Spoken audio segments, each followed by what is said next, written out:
The third topic we are going to talk about, Katrin, is we talk about how we treat our body and how important it is to have a nice soft contact with our vulva and vagina.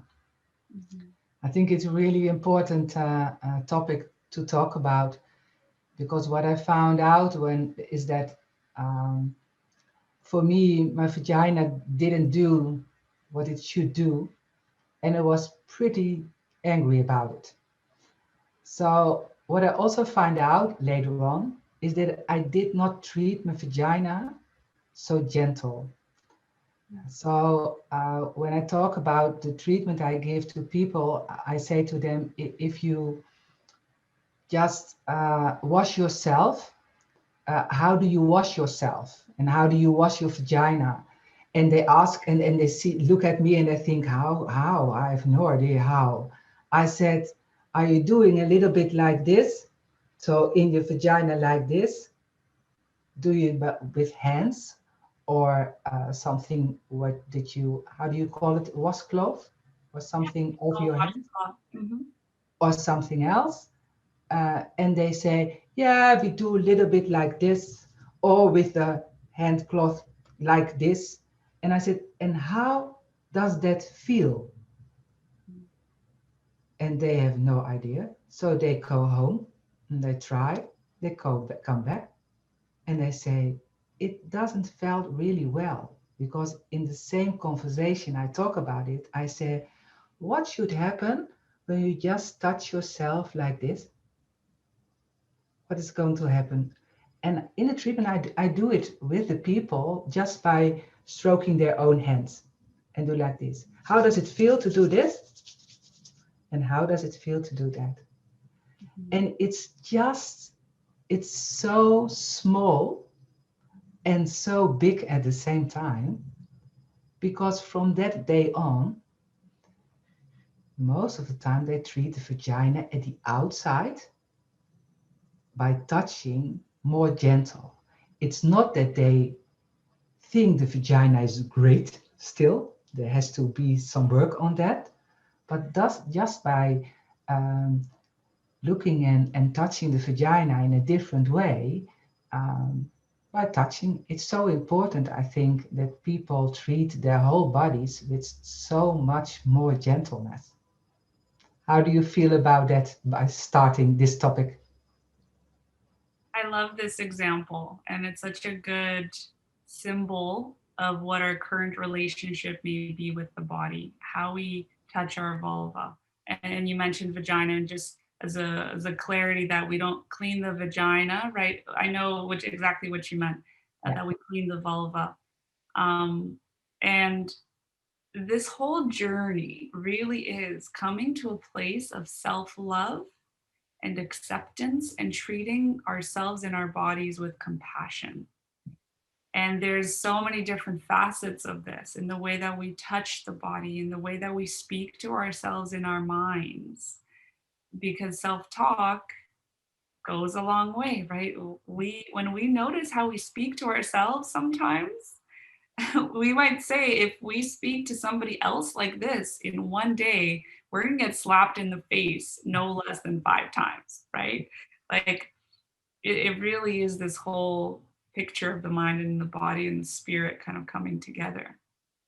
So, in the way that we touch ourselves in this example, I also kind of like to compare it to how we imagine being in partnership, because so often we kind of put the power in the partner and the expectation of the partner to create pleasure for us, to touch us in all the right ways so that we feel good.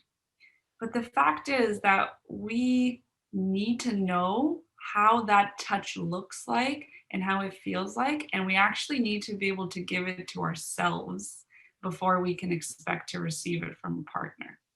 Same thing with self talk. If we want someone else to treat us in a beautiful, lovely way, we have to treat ourselves in the same way. And one of my teachers, he shares a saying that he says, language is what creates reality. Our inner world is what creates the outer world. And he says the language creates our reality. And that's why it's called spelling, because words cast spells. So if we talk to ourselves in the way of like, oh, you're so stupid, how could you do this? Or if we talk to our vulva in a really derogatory kind of manner, of course our vulva is not going to be on our team. Of course she's going to feel, the pelvic floor muscles are going to feel, the vagina is going to feel that it needs to protect herself from us because we speak to her in a terrible, rude manner. So yeah, we need to come to a place of love and compassion and acceptance and kindness and all the things that are pleasurable. Very often this starts with gentle touch, and it could totally lead to more rough, more speedy touch, as long as that's what feels pleasurable, right? Because eroticism has so many different pieces to it, so many different erotic languages. I love talking about erotic languages that people can tap into and get turned on from. And still, most often, it does start with this gentle touch to begin with. And so this is the start by literally touching. And I found it beautiful that you say like that the vagina um, um, needs to protect itself, because what I found out is that how we treat the vagina and how we speak about the vagina, or how we let the boundaries not really, we don't set the boundaries really good, that it's so difficult. And last, a patient of mine who already overcame vaginismus, she called me and she said, "Yeah, Jacqueline, can I have an appointment again with you? Because something happened." And she came to me and she said, yes, I said, what is going on? She already overcame it. She did hit a beautiful treatment, and she did such a good work with herself. And she said, yes, I was with a man and the intercourse didn't work. And I was losing my mind again. I thought, oh, is it going to come back and everything? She was so scared, and she didn't dare to talk to anybody else. So she called me. We talked about it, what was happening, in what kind of situation it was happening, what was the foreplay, how did she felt with the man and everything. And during the talk, she said, yes, it was really nice man, I don't understand. And then I said, and what happened before this? And she said, yes, I was with another man months ago. And she said, yes. At the end, I said to him, will you please stop because it's enough for me? And he didn't stop. And she just talked about it, just casually. Mm-hmm. She said, I said, oh. And I became quiet. Mm-hmm. And then I saw her thinking, and she said, is this something that can trigger this? I said, what do you think? And she said, oh, I didn't thought about it. He didn't stop, so I let it go. It was not really a big problem because maybe 5 or 10 times in and out, and then he was coming. So what a big problem it was, Jacqueline. I didn't feel it like a big problem. I said, no, you here didn't feel it like a big problem, but the vagina area thought, what is this? You treat me so well, and now you let this happen. Mm-hmm. And I hear this so much from women who not only have vaginismus, but who has painful sex. It's really different kind of thing. And most of those women say, yeah, I didn't like it. Yes, I was a little bit dry. Yes, but yes, the man wants. Yes, yes, I did it because, yeah, I have to do it. Or, yeah, it takes so long to get aroused. So all kinds of things. And then the first times that I heard it, I thought, what? And many women doesn't treat the vagina very well. It's not only the women with vaginismus, but after I did some research about the other topic with painful sex, and I talk with, because I come everywhere, uh, I talk with other women, then I say, yes, did you ever experience painful sex? And they say no. And then I see they are from my age. So I ask, yes, some women, when they have the menopause, they get a little bit more dry, and then it's a little bit less comfortable. And they say, yeah, that's true. That is for me also, but it's part of the job. And then I thought, and that is how many women treat their body. And that is how some women who really love having sex and having intercourse, in time, not enjoying intercourse anymore because they don't treat their body with the respect and the time that it needs. And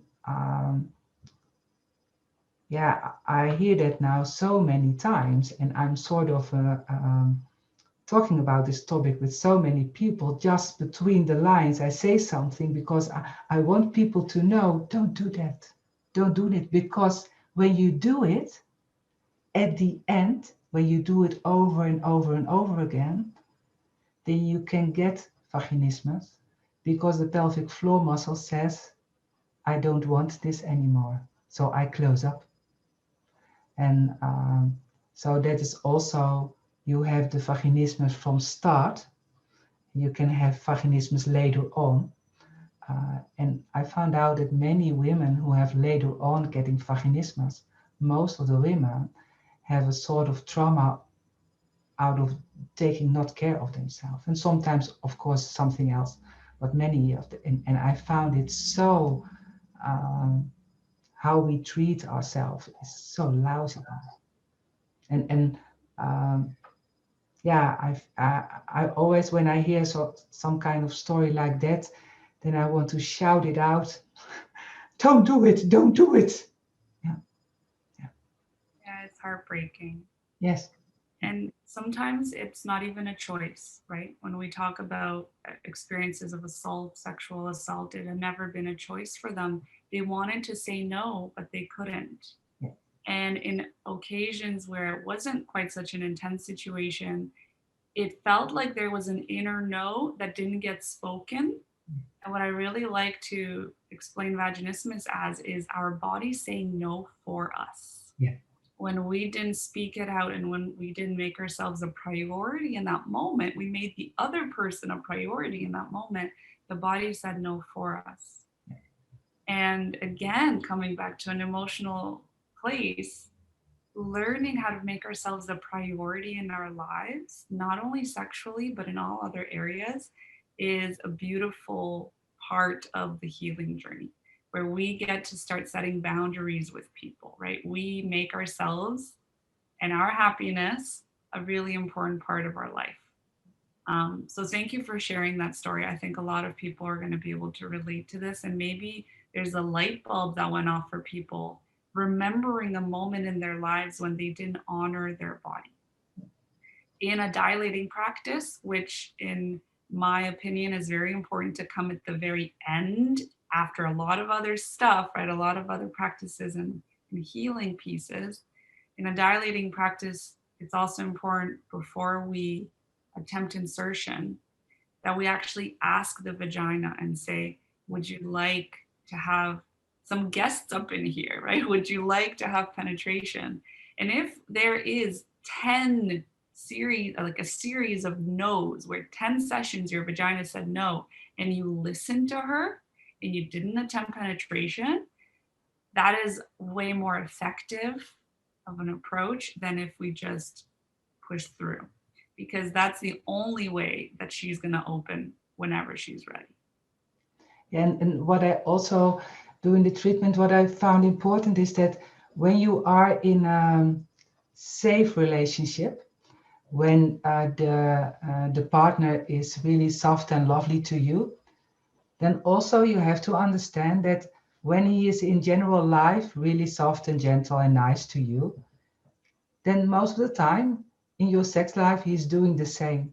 So then you also have to understand, and then I explain, for example, because many women are afraid of the penis, then I give them a sort of exercise to when there's the time for it. For everything is time, is the time.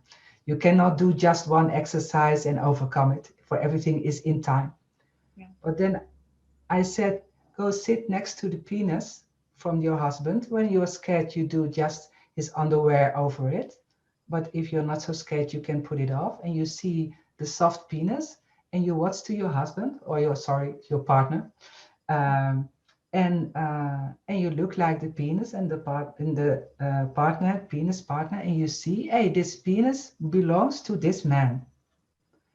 And this man is really a soft man. And then so many women who are afraid of the penis, even this small exercise, they say, yeah, but it was not so scared. And then it gets aroused because most of the time the man gets a little bit aroused because he thinks it's really funny or nice. And then they say, yes, it's still big. I have no idea if it can go inside my vagina, but it's not so scary because I explain that the penis itself can do nothing, nothing. It has the man that is on that is belonging to the penis is doing something, and he doesn't want to hurt. So most of the partner doesn't want to hurt the women.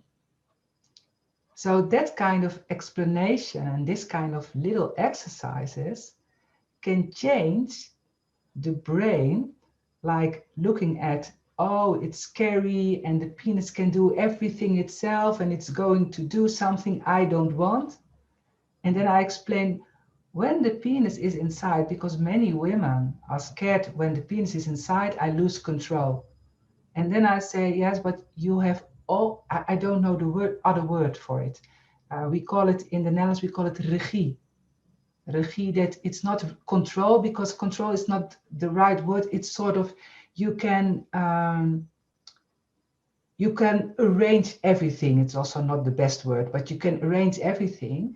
So when the penis is inside and you don't want it anymore, and you are in a safe relationship, or and it doesn't have to be, it can also be a one-night stand, but in a safe relationship or one-night stand, and you think it's enough now, you can just pull your pelvic floor to behind or to the front and the penis goes out of it.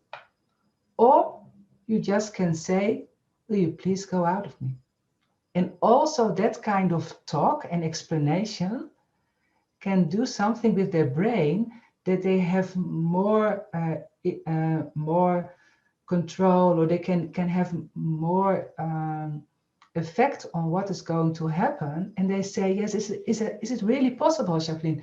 Yes, later on you find out that it is possible. You have to believe what I say, but it's true. And then I see in their eyes some sort of, oh, so maybe it's not that scared as I thought of. And also all that kind of things can change the way you feel and think about penetration, to open up just every time, little bit, open up, open up. Yeah, I love that. Great So we example. talked about how we treat our body and how we have contact with our vulva with a nice in a nice way. So I hope some people who are listening to this are connected to this, and just maybe when they go under the shower tonight or tomorrow, they think about what we talked about and they think, oh, I have to do it a little less harsh. Or maybe when they have uh, contact with other persons, they can be a little bit softer to themselves and less harsh. I hope so. I trust that will be the case. Yeah. Awesome. Yeah.